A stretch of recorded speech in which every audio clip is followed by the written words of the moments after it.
Cadangan kajian ini disediakan berdasarkan permasalahan murid sukar menjawab soalan yang melibatkan pendaraban nombor bagi mata pelajaran matematik, di mana ianya memberi impak kepada keputusan ujian dan peperiksaan mereka di masa akan datang. Ini akan memberikan kesan negatif terhadap murid dan sekolah kerana mereka akan sentiasa mengaplikasikan operasi darab ini dari semasa ke semasa. Apabila kajian ini dibuat, secara rasionalnya dapat membantu guru dalam membendung masalah ini. Refleksi pengajaran dan pembelajaran yang lalu. Yang pertama, berdasarkan sesi pengajaran makro yang telah dilakukan, penyelidik mendapati seramai 10 orang murid dari kelas 3 Bestari tidak dapat menjawab soalan operasi darab dengan baik. Yang kedua, terdapat murid yang meninggalkan kertas soalan kosong tanpa sebarang jawapan. Yang ketiga, murid juga didapati tidak memahami dengan jelas apa yang telah diajarkan oleh guru. Fokus kajian. Kajian ini memberi fokus kepada keberkesanan penggunaan kaedah GCA, iaitu grup, konten dan amount. Dengan menggunakan bahan bantu mengajar maujud, dapat membantu guru dalam proses pengajaran dan pembelajaran di bilik darjah. Objektif kajian. Bagi kajian tindakan ini, terdapat 2 objektif kajian yang telah ditetapkan. Yang pertama, meningkatkan penguasaan murid tahun 3 Bestari untuk menguasai operasi darab. Yang kedua, mengenal pasti keberkesanan kaedah GCA, grup, konten dan amount.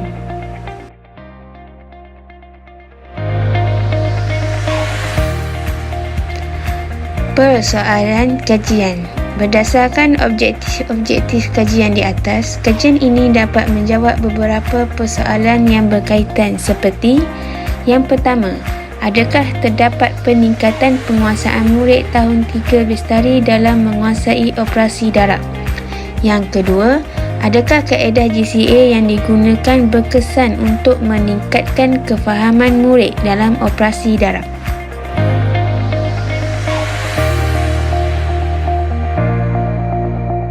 Kajian literatur bagi kajian ini adalah melihat kepada kajian-kajian lepas yang berkaitan dengan topik kajian, iaitu kaedah meningkatkan penguasaan murid tahun 3 dalam operasi darab dengan kaedah GCA, Group Content Amount.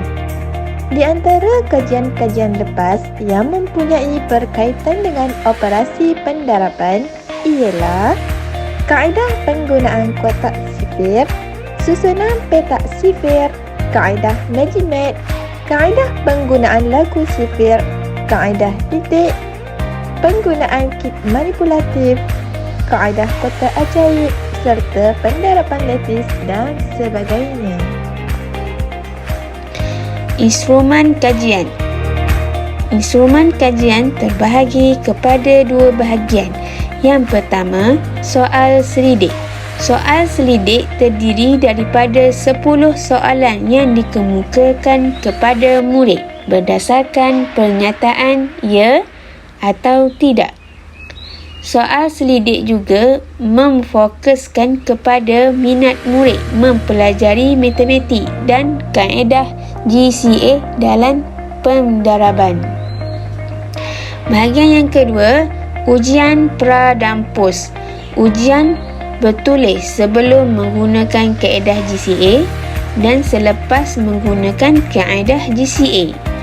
Okey, ujian pra digunakan untuk mendapatkan data-data bagi mengesan murid-murid yang lemah agar diberikan bantuan awal. Seterusnya, ujian pos pula dijalankan selepas 2 minggu ujian pra.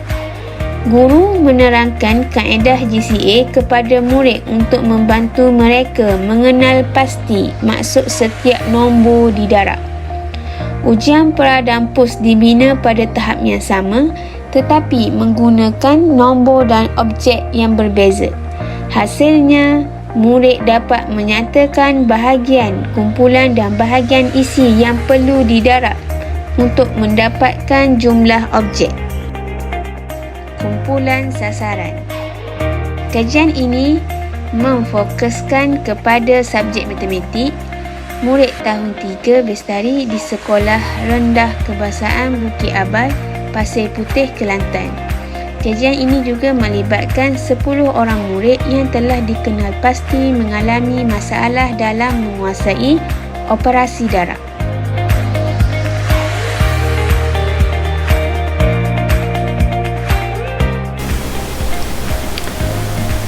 Penyelidikan tindakan merupakan satu prosedur yang penting bagi seorang penyelidik ataupun penyelidik dalam melakukan kajian tindakan. Prosedur penyelidikan tindakan yang dilaksanakan oleh kami ialah berpandukan model kajian tindakan McBride dan Skostak pada tahun 1994, di mana ia merupakan satu kitaran kajian yang bermula dengan mengenal pasti masalah, mengumpul data, menganalisis data dan membentuk hipotesis, merancang langkah tindakan, melaksanakan langkah tindakan, mengumpul data bagi mengesan perubahan, menganalisis data dan menilai, seterusnya menuju ke kitaran seterusnya jika terdapat ataupun masih tidak dapat mencapai objektif dalam refleksi.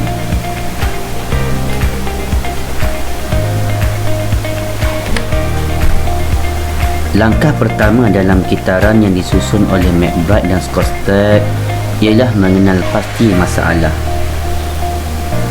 Setelah melakukan sesi pengajian makro, kami penyelidik mendapati terdapat beberapa masalah yang timbul hasil daripada analisis yang dilakukan. Antara masalah tersebut ialah murid tidak dapat menjawab soalan yang melibatkan operasi darab dengan baik. Yang kedua, murid meninggalkan kertas soalan kosong tanpa sebarang jawapan. Yang ketiga, murid tidak memahami dengan jelas apa yang telah diajarkan oleh guru. Walaupun telah merancang dan membuat persediaan yang rapi melalui rancangan pengajaran harian RPH, namun tetap berlaku masalah apabila kami menghadapi beberapa masalah yang telah dikenal pasti semasa pengajaran. Jadi, bagi kajian tindakan ini, kami telah memfokuskan kajian terhadap masalah yang telah dikenal pasti dalam proses pengajaran dan pembelajaran. Mengumpul data merupakan langkah yang kedua dalam kitaran yang disusun oleh McBride dan Skostak, di mana data awal dalam kajian ini dikumpul berdasarkan pra-ujian yang dilakukan pada kali pertama sebelum kajian tindakan ini dilakukan. Berikut ialah merupakan keputusan pra-ujian yang menunjukkan terdapat pelajar yang tidak mendapat skor 5 dan 4, dan rata-rata mereka mendapat 20%.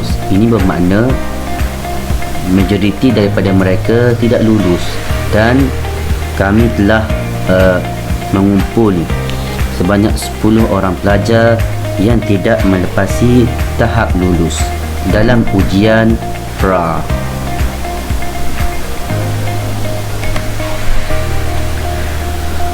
Langkah ketiga ialah menganalisis data dan membentuk hipotesis. Berdasarkan keputusan pra-ujian yang telah dilakukan terhadap murid-murid tahun 3 Bestari, pra-ujian telah diteliti dan dianalisis. Kami dapati seramai 10 orang murid dari kelas 3 Bestari tidak dapat menjawab soalan operasi darab dengan baik. Ada di antara mereka meninggalkan kertas soalan kosong tanpa sebarang jawapan. Jadi kami sebagai penyelidik juga beranggapan murid sukar memahami kaedah pengajaran yang digunakan. Seterusnya, merancang langkah tindakan merupakan langkah keempat daripada kitaran yang disusun oleh McBride dan Skostak, di mana Rancangan kami ialah dengan menyenaraikan beberapa teknik yang dapat digunakan sebagai cara terbaik untuk menyelesaikan masalah ini. Setelah diteliti, kami telah membuat keputusan untuk menggunakan kaedah GCA dalam asas darat sebagai usaha meningkatkan penguasaan murid. Okey, apa itu GCA? Kami dah terangkan sebelum ni kan? Okey, tak apa, nanti kita akan jumpa lagi. Baik, seterusnya penyelidik iaitu kami juga akan merancang intervensi yang bakal dijalankan kepada kumpulan sasaran dengan menggunakan kaedah GCA tadi dalam asas darat dengan menggunakan instrumen yang sesuai. Langkah kelima ialah melaksanakan langkah tindakan.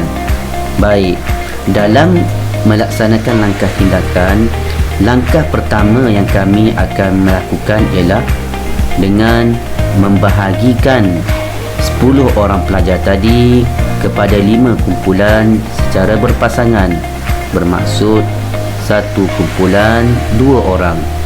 Setiap kumpulan dibekalkan dengan 48 batu dan bekas.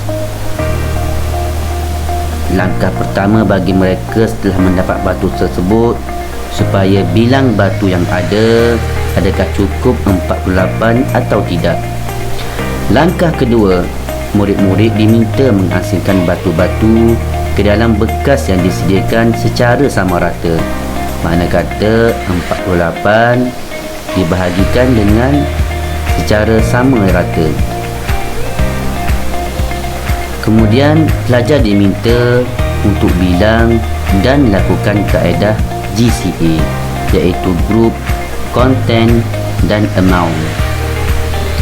Kalau kita tengok pada gambar rajah ini, merupakan satu teknik GCA yang kami ajar kepada pelajar kami yang melalui intervensi, di mana grup mewakili kumpulan kecil 1, 2, 3, 4, 5, 6, 7, 8, di mana setiap grup ini ataupun kumpulan mengandungi 4 konten ataupun isi.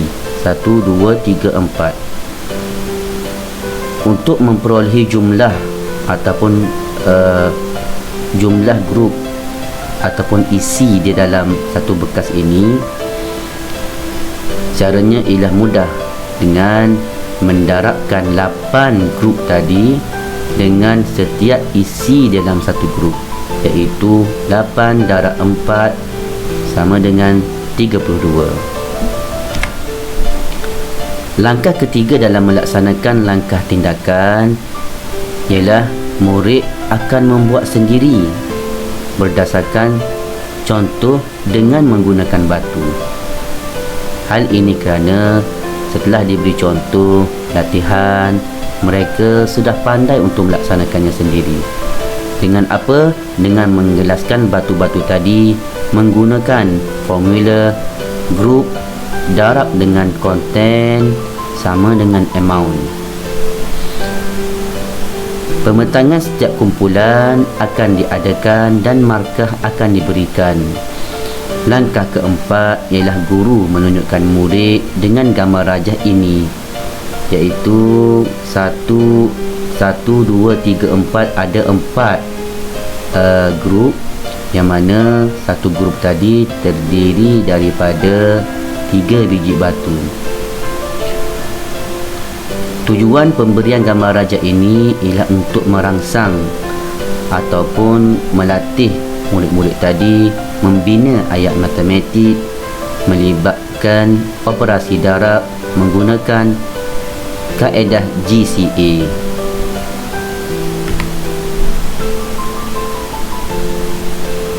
Langkah seterusnya ialah mengumpul data bagi mengesan perubahan.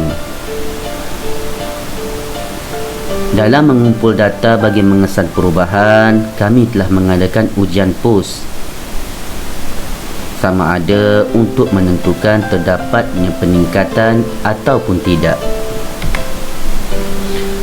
Langkah seterusnya ialah menganalisis data dan menilai. Kalau kita tengok dalam skor murid bagi ujian pra dan ujian pos, memang terdapat peningkatan. Kalau kita tengok ujian pra yang dilakukan, tidak ada seorang pun yang dapat skor 4 dan 5. Tetapi setelah kita melakukan pendedahan ataupun pengajaran dengan menggunakan kaedah GCA tadi, peningkatannya sangat memberangsangkan, di mana tidak ada seorang pun yang dapat markah 3 ke bawah. Hebat bukan? Alhamdulillah. Seterusnya, menganalisis data dan menilai. Dalam menganalisis data dan menilai, kami juga turut menganalisis dengan menggunakan soalan-soal selidik. Hal ini kerana hasil dapatan daripada analisis soal selidik yang telah kami jalankan menunjukkan murid meningkat dari segi prestasi dan minat selepas didedahkan dengan penggunaan kaedah GCA dalam asas darat.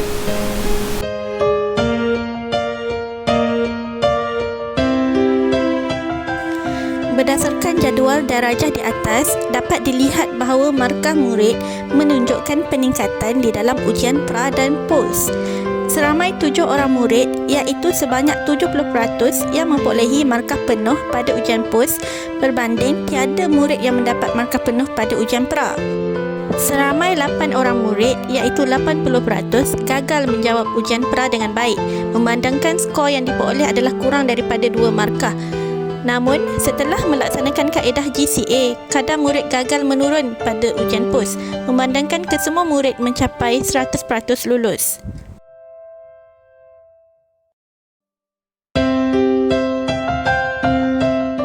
Dapatan yang diperolehi daripada kajian ini dibincangkan kepada 3 aspek, iaitu pertama, prestasi murid terhadap konsep darab, kedua, keberkesanan kaedah GCA, serta ketiga, minat murid terhadap tajuk asas darab setelah didedahkan dengan kaedah GCA. Aspek pertama adalah prestasi murid terhadap konsep darab. Terdapat perubahan yang ketara terhadap prestasi murid sebelum dan selepas kaedah GCA diterapkan. Menurut Yahaya dan Sawari Mutu 2008, salah satu cara untuk mengatasi kelemahan dalam penguasaan konsep matematik adalah dengan membina satu kaedah yang berpaksikan kefahaman konsep semasa proses pengajaran dan pembelajaran. Aspek kedua adalah keberkesanan kaedah GCA. Kaedah GCA ini dilihat mampu membantu meningkatkan kefahaman murid terhadap pembelajaran konsep asas darab. Memandangkan konsep darab ini merupakan asas kepada subjek matematik, maka murid boleh mengaplikasikan konsep ini untuk menyelesaikan masalah-masalah matematik lain yang berkaitan seperti tajuk wang dan perpuluhan. Aspek terakhir adalah melibatkan minat murid terhadap tajuk asas darab selepas penggunaan kaedah GCA. Analisis soal selidik mendapati murid yang boleh menguasai kaedah GCA akan menyebabkan mereka menjawab soalan-soalan darab dengan mudah dan seronok.